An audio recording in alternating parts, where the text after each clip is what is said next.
Hello everyone, welcome back to my channel. কেমন আছো তোমরা সবাই? আশা করি ভালো আছো, আমিও ভালো আছি।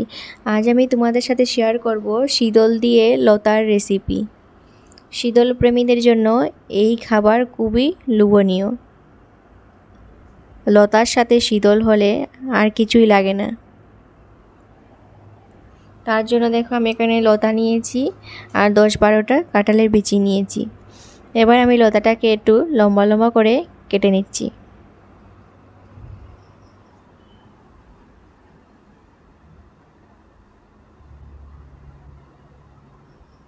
আর কাঁঠালের বিচিটাকেও একটু পাতলা করে লম্বা করে কেটে নিয়েছি।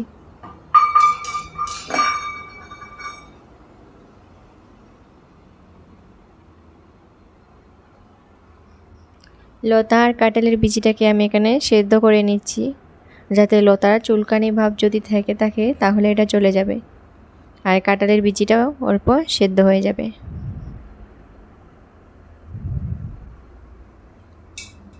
দেখো লতাটা আমি সেদ্ধ করে নিচ্ছি, বেশি সেদ্ধ করতে হবে না।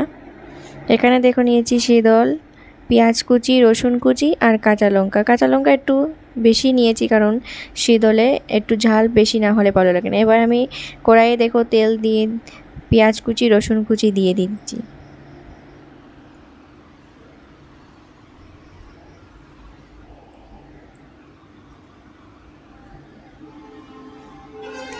হালকা বেজে এবার আমি এতে কাঁচা লঙ্কা দিয়ে দিচ্ছি।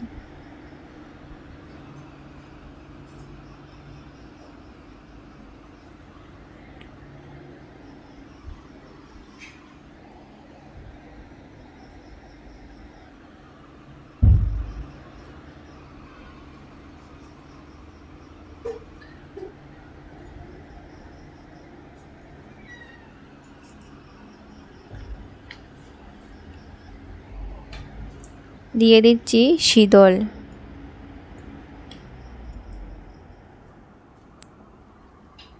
দিয়ে এটাকে ভালোভাবে ভেজে নেব, যাতে শীতলের কাঁচা গন্ধটা চলে যায়।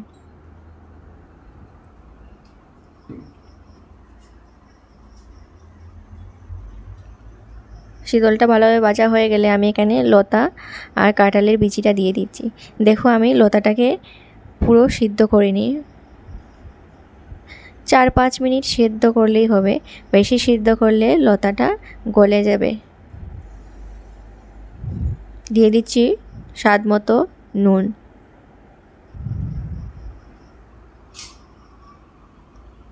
দিচ্ছি হলুদ গুঁড়ো,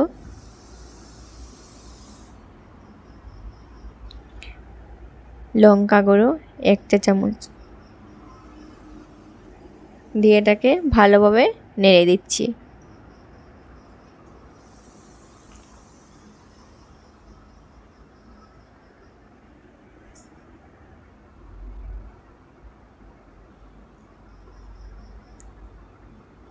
দিয়ে ঢাকা দিচ্ছি। দেখো 2-3 মিনিট ঢাকা দেওয়ার পর এবার আমি জল দিয়ে দিচ্ছি।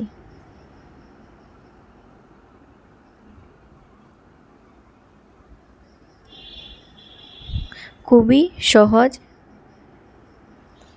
এবার আমি আবারও ঢাকা দিচ্ছি 4-5 মিনিটের জন্য। 4-5 মিনিট পর দেখো লতাটা পুরোপুরি সেদ্ধ হয়ে গেছে, আর ঢাকা দিতে হবে না। দেখো বন্ধুরা কি সুন্দর লাগছে। গরম ভাতের সাথে এই রেসিপিটা হলে আর কিছুই লাগে না, পুরো এক থাল ভাত শেষ হয়ে যাবে।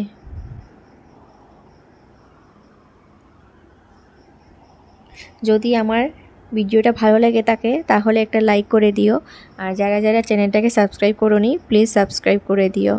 Thank you.